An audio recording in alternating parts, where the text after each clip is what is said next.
Hello and welcome to The Pitch. I'm Sarah Allen and today I'm joined by Stephen Wood.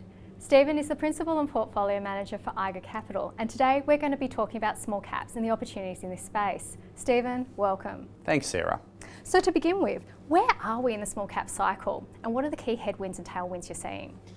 Well, Sarah, if you'd asked me this just on a month ago, as we were rolling, sort of into the back of reporting season, which is obviously, for small caps, mostly the back half of February, I would have probably said to you, look, things are starting to look pretty fully valued. If you look at the long-term averages for PE ratios in the small cap market, we're approaching sort of 21 up to 22 times, forward PEs, and that's starting to look like pretty full value. And it wasn't just small caps, it was kind of mid caps as well. The ASX 200 was a little bit lower, and both the mids and smalls were at a decent sort of 10 to 15% premium, not only to the long-term averages, but to the ASX 200 as well. So a month ago, starting to look, a little bit fully valued. However, reporting season was quite a bit stronger in many sectors than many of us were expecting, and you'd call out retail, was quite a big one. And I think in the post-mortem from reporting season, a lot of people are now looking back going, Melbourne Cup rate rise, probably not great for retailers rolling into Christmas. What on earth has happened? And I think looking back now, we're probably going immigration. A lot of people have turned up. They've got to fit a house out. They've got to fit a flat out. The students are all back. The economy is actually stronger than we probably had expected. Earnings revisions are up, and consequently, those target sort of forward PE ratios that we were talking about, while the stocks haven't dropped, the earnings have actually been pretty strong. We've seen, across the board 10 and 15% upward revisions to earnings, and consequently we've now got those forward PE ratios right back around the sort of 16 mark, which is actually not too bad. So I would have said to you a month ago before reporting season, looking a little bit fully valued. Earnings are going well, and if we do get rate cuts in the US later on this year, then that's probably supportive for valuations as well. Okay, so off the back of that, are we now finally seeing the market for small caps? Reasonably positive. I mean, we've got a strong economy. I don't think we're going to get necessarily rate rises in Australia, nor do we think we're going to get rate cuts, but the economy is going very well. Consequently, earnings are looking good, and markets responding accordingly. Where are you seeing the best opportunities?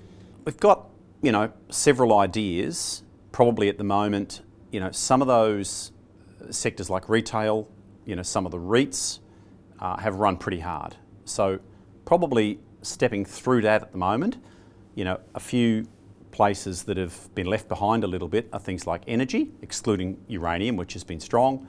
And one idea that we've got in that space is a company called Karoon Energy. They made a major acquisition late last year. It's sort of diluted their share base, for want of a better term. There's been some indigestion around the capital raise.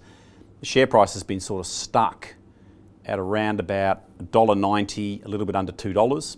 Pre the raising, pre the acquisition, it was sort of more like $2.35. We've seen the oil price a little bit soggy, but the oil price has come back now. We've got Brent, sort of now circa sort of $84, $85, and we think Karoon with the new acquisition can actually have a pretty solid year ahead of, very, very strong cash flows.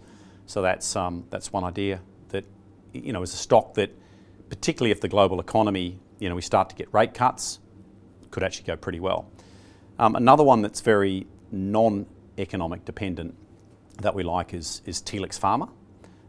It's a stock that really exploded, in the last 15 to 18 months, where its first product hit commercialisation. It's generated some enormous revenues on the back of it. And the fabulous thing that it's got going is that in the next year, it's got two adjacent products coming to back up the one that they've already released, which has generated some very strong revenue. They've got an equivalent product that I won't go into all the details, it's pretty technical, but it's to do with kidneys and brain cancer. The first product was, similarly related, but they could generate very similar revenues. They look like they're going to get approved in the next 6 months. So, if that comes through, then, there's another stock that has not got caught up in the, oh my goodness, the economy's stronger than we expected, that could actually do quite well as well. So onto the stocks that have been caught up in that in the economy. What are some sectors that you're avoiding? Have you sold any positions as a result? Well, as a general rule, what we avoid are stocks that have low return on invested capital. So they tend to have lots of capital, low margins, and often limited growth. And for us, the best group of stocks that encapsulate that as REITs. They own a lot of land, they're very capital intensive, and they have limited growth. Now, that sector's actually done quite well in the last 3 months. So there's a sector we would probably avoid. As a general rule, the retailers have been epically strong, in that last 3 to 4 months. And frankly, we didn't expect them to be that strong, but they have been.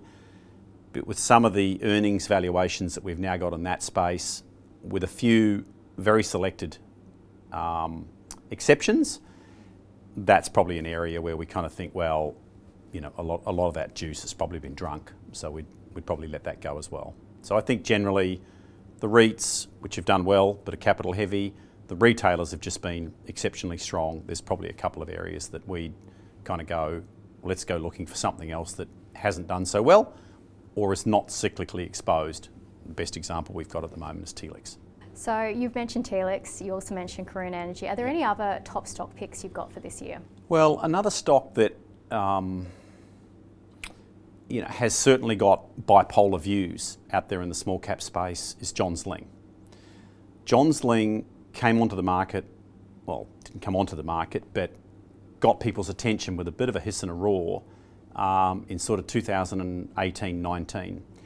They are in the construction space, but they're more in and around restoration work for insurance companies or for body corporates.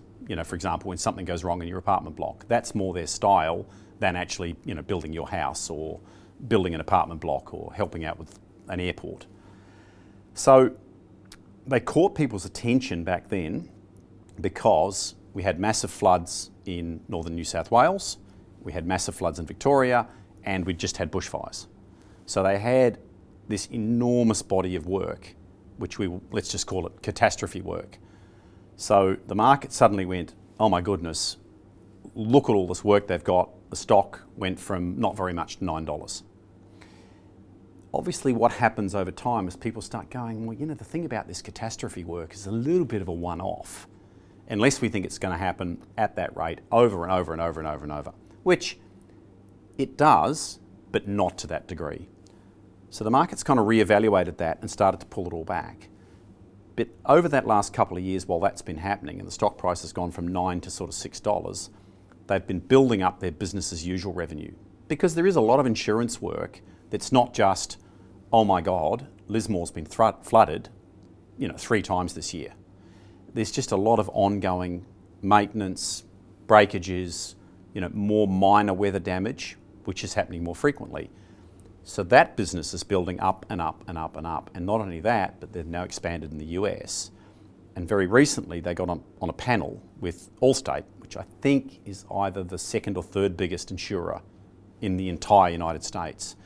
So while the market's kind of gone, catastrophe, yeah, not so good, what's left, what is this? The underlying business as usual revenue is growing very nicely, thank you very much, and will top $1 billion this year. There's a great opportunity they've got in the US, and the market's kind of left this one a little bit behind. So if we were to pick a stock that could reignite some of the enthusiasm that the market could have for it, it would be this one. It's been left behind. They've got a couple of things they could deliver on, particularly expanding that US business, and we think it looks like really good value, assuming they can pull that off. A bit of a hidden gem. Yes, for want of a better term, why not? Thank you so much for sharing your insights today. If you've enjoyed this interview, please subscribe to Livewire Markets. Thank you for watching.